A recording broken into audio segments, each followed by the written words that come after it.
International Women's Day, we're really focusing on the intersection of women and corporate America, among other things. And I do want to start by zeroing in on women-led small businesses. So we're joined by Nicola Mendelsohn, the Vice President of Global Business at Meta, about that very topic. And at Meta, you all examined data for small businesses on Facebook, and you did find that by some metrics, women-led businesses are faring worse at this stage now, more than 2 years into the pandemic. So why do you think it's happening? What are you all doing to try to support clients in this environment? Yeah, so from a Meta perspective, we've actually been surveying small business owners for a number of years now. And we actually have one of the largest surveys of small businesses around the world. And it's been particularly interesting to get the insights through the pandemic, especially what's been happening to women-led SMBs. And the recent survey that we saw was that, unfortunately, almost a quarter of US women-led SMB doors were still shut in January. And that was compared to 18% of male-led counterparts. And actually, the numbers globally are even worse, because there we've seen that the closure rates for women-led businesses have actually risen 6 percentage points since July 21. And that's compared to little or no change from the male-led businesses. But there is some good news as well, because despite being hit hardest by the recent Omicron wave, the findings are showing that women are actually being quite innovative and entrepreneurial and leading the way when it comes to using online tools. And actually over 60% of women-led SMBs report using digital tools to be able to communicate with their customers. And that's compared to just under half when it comes to the men. We're also seeing that more and more women are actually interested in setting up businesses. They're interested in entrepreneurship. And we've seen now that 73% of Facebook groups relating to entrepreneurship have actually been created by women. So I think there is some good news in there as well. And then talk to me about the relationship between Facebook and those clients and what kind of programs you have to help them improve their presence online, for example. So this is something that we've been working on for a number of years, actually back to 2016. And it's a really long-standing investment that we've had in a program that we call She Means Business. And it's a digital skills training program. I actually launched it back in the UK, and it's now expanded all over the world. So to date, we've now supported over 1.5 million women with digital skills training. And there's a whole hub, if people are interested to go and check it out, on fb.com/SheMeansBusinessHub. It's got great case studies on there where people can learn about how different business owners have actually gone out, found the customers that mattered to them through using different things that you can use on Facebook and on Instagram as well. And this year, actually, one of the things that we do, we speak on a regular basis through research to the women to find out what they need. And this won't come as any surprise to you, Julie, but over and over again, women are telling us that there's a gap in their own financial literacy. And we know that, right? Because of how much money is lent to women around the world. It's nowhere near, very, very small percentage when it comes to male-led businesses. So the new training that we're launching is actually going to help educate women on how to effectively manage their business finances. And it's got everything from financial reporting to understanding, financial health, P&Ls, etc. So I'm really excited by that. I'm really excited to be able to help the women businesses owners that are out there. And certainly I see that in my line of work as well, in terms of women really being hungry for that financial literacy. When you look at women-led small businesses on the Facebook platform, how important, give us some perspective here, how important small business is to Facebook's business overall? Oh, it's so important to us because small businesses are basically the backbone of every economy around the world. And so we want to be there being able to help support those businesses, especially through the trials and tribulations that we've all seen and experienced over the last couple of years. We also see that women-led businesses are often the businesses that are in services where they rely on, or they thought historically they relied on person-to-person contact. I'm thinking about the nail bars, the beauty bars, those sorts of businesses, the training. And so many of those businesses actually had to pivot over the last 2 years. And if they didn't, well, they wouldn't be in existence today. I'm proud of the fact that our platforms have been able to help those businesses not just to survive, but often thrive. One of the things I'm a newbie to New York, and so one of the things I wanted to check out was where I was going to get, my nails and things done, like my eyebrows. And I discovered a fantastic business called Sonia's Brow Bar, and she was closed through the pandemic. And so what she did was she turned to Instagram to start to offer up video tutorials to show women how to do their own eyebrows. She created a range of products which you can now buy, and I'm proud to say that my eyebrows today are coming to you from Sonia's Eyebrow Bar. So it's just one example. I see so many different examples of how the platforms have been able to help businesses around the world.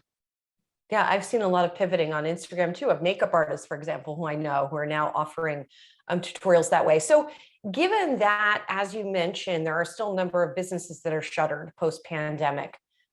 When you're talking to clients, what do you see the recovery trajectory? In other words, do you think those businesses are going to come back? I very much hope so. And one of the things that we're seeing is it's really important to get close to customers, see what matters to customers, see what things that you can do. I think that, the status quo probably has gone from where it was before. So we're now seeing this more hybrid of more and more businesses doing business online, but also we are seeing businesses go back and, the high streets around the world opening up as well.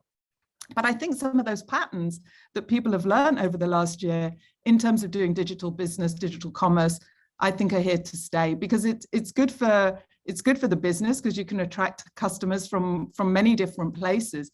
And it's good for people that perhaps don't always want to go out onto the high streets. I see so many different examples. There's an amazing lady called Courtney Johnson. She's in the jewelry business in Atlanta, and her business was all in person. It was an in-person event. And of course, she wasn't able to go out and carry on doing that through the last year. So she spoke to her businesses, she spoke to her customers to see what they were looking for. And actually, she's ended up in a little bit of a different business, which is creating selling kits for people to make their own jewelry. And she was actually one of the people that won one of the grants that we gave out to help her with her overhead expenses to develop business in this area. And now her business is in the business of jewelry making rather than necessary jewelry selling. So interesting. I think it's about being creative, it's being innovative, it's trying new things, new ways to communicate, especially through video. We're seeing a huge explosion of video on our platforms at the moment through our products like Reels. So getting out there and trying to communicate in new and different ways, I think makes the difference as well. Speaking of creativity, I want to talk about your approach to diversity at Facebook, at Meta itself. Obviously, you have a number of women in leadership roles at the company, very prominently. Yourself, of course, COO Sheryl Sandberg, the Chief Business Officer, Marnie Levine. And your latest diversity report found that 36.7% of the workforce was female, a little under 25% if you look at tech roles specifically. What is Meta doing to tackle those numbers to get them higher? So we are doing a huge amount, and this really comes from the top, from Mark and Sheryl. We are a tech and a data-driven company. So we set KPIs against everything that we want to hit, and that absolutely includes the issues of diversity, equity, and inclusion as well. So the goal that Mark has set for us is to have at least 50% of our workforce that's made up of women globally and underrepresented minorities in the US. We measure it. You had the numbers, you just shared it. So thank you for doing that. And actually, we've been doing this now since 2014. And I'm proud of the fact that we've consistently made progress every single year. I am proud of the fact that we've consistently grown the percentage of women in technical and leadership roles. And, we are seeing the progress. And I am looking forward to the day that maybe you'll invite me back on, Julie, and I'll be able to toast that 50% goal achieved. And it really matters this. I think it really matters for companies to have these goals out there, because recent research is telling us that 1 in 3 women are considering downshifting their career, and that's gone down. So it's a third of women now compared to, it was a quarter of women just a couple of years ago. So it's important to us as a company. We're doing a huge amount of work in this area to encourage women to join us, to keep the women that we have, to develop their careers. So we're hiring, by the way. So if there's any women listening out there, we're hiring. Send us your CV. All right. The message is loud and clear out there for everyone. And so while we're talking about these strong, visible women in leadership roles in particular at Meta as well, I think people do think of the company as pretty synonymous with Mark Zuckerberg, who is not a woman, of course. And I'm curious what you think the female leadership brings that is sort of different than his frame to the discourse, to the conversation, and how receptive he is to those perspectives. Mark is really receptive to the perspectives because Mark is the CEO of the company. So all the programs that we have in place come from the CEO. I think what Mark in his heart is about bringing diversity of thought, diversity of people around the table to make sure that we're doing the best job possible from a company perspective to represent the different people around the world. So yeah, it very much comes from Mark, and it's something that he cares passionately about. And it's something that he, often talks about when we have our weekly Q&As with him. That yeah, as I said, he does every week. So it's very much comes from the top of the company. And sort of looking at women from another perspective, I want to talk about the women who are using the Meta platforms for a moment. There are several states that are looking at Instagram in particular, and they're alleging that the company is aware that this service can be damaging to young people's mental health, particularly young women's mental health. And I should say, of course, Meta has pushed back forcefully against those allegations, saying the vast majority of women who use Instagram say it's positive for them. I know it's also not your purview, sort of content regulation, but what are you hearing from advertisers on this front? So, Julie, I'm going to join in then the people that have spoken before on this issue to say that that is not something that we recognize, because the way in which that we approach everything on all of our platforms, all of them, not just Instagram that you asked about there, is with the safety and security of all of the users that are on our platforms. That's what matters most. Young people, old people, anybody that's coming onto our platforms, that's what we care about.